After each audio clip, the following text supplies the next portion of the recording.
Muito obrigado, Sr.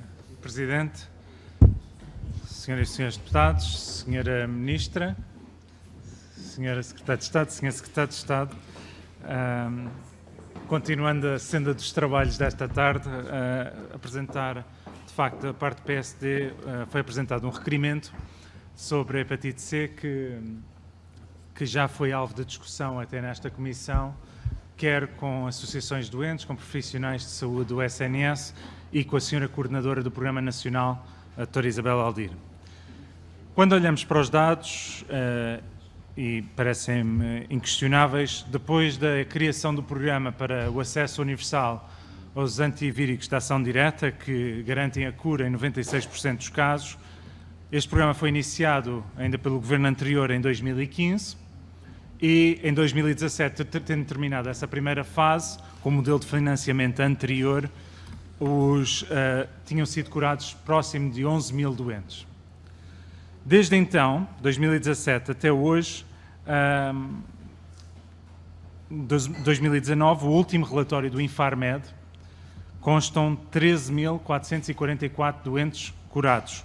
Portanto, aumentaram mais cerca de 3.500 doentes em 2 anos.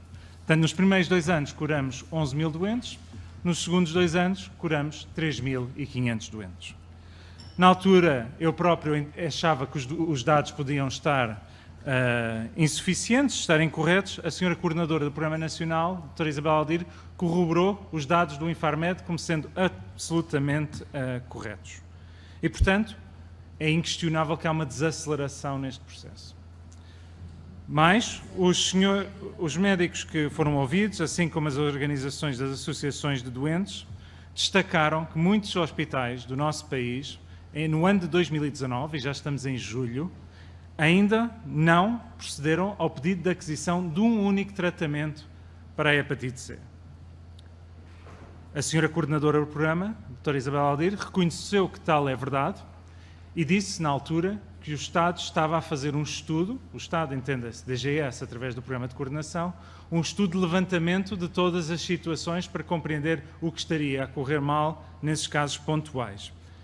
E, portanto, uma pergunta que se coloca é se esse estudo está feito e se já tem respostas para nos dar.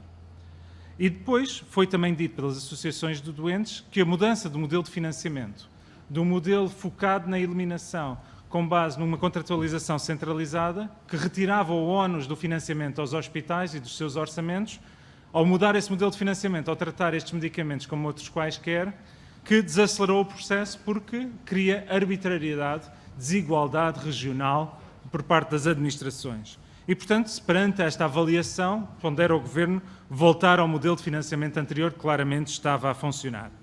Outra questão suscitada foi a questão das prisões.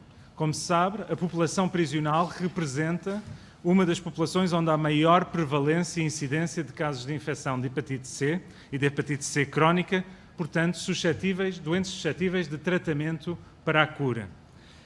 Foi reconhecido nessa mesma audição que há 3 médicos, 2 infecciologistas e um gastroenterologista, que trabalham no contexto prisional e, portanto, trabalham sob a tutela do Ministério da Justiça e, por força de trabalharem sob a tutela do Ministério da Justiça, não têm autorização de prescrição de antivíricos de ação direta.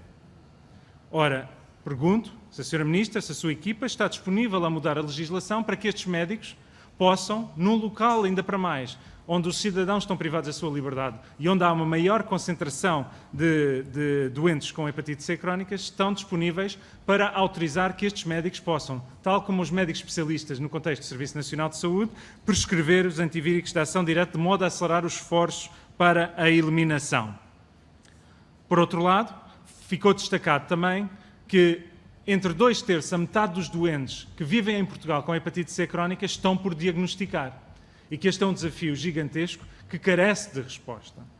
Pergunto o que vai fazer o Governo para aumentar, de facto, o rastreio acelerado para atingir os objetivos de eliminação até 2030, com os quais o Governo se obrigou, por via da assinatura, e estou quase a terminar, dos Objetivos de Desenvolvimento Sustentável das Nações Unidas.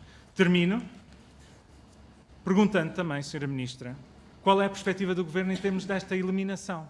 É que o Center for Data Analysis de Colorado, Estados Unidos, publicou em abril passado, no Congresso Internacional do Estudo do Fígado, que Portugal irá atingir a eliminação apenas em 2050, mantendo o atual ritmo de rastreio e tratamento. 2050. Portugal comprometeu-se, junto à OMS e junto à ONU, a conseguir até 2030. Pergunto qual é a previsão do Governo em atingir a eliminação. Recordo aqui que a Roménia já tem uma previsão da OMS para atingir a mesma eliminação em 2029. Muito obrigado.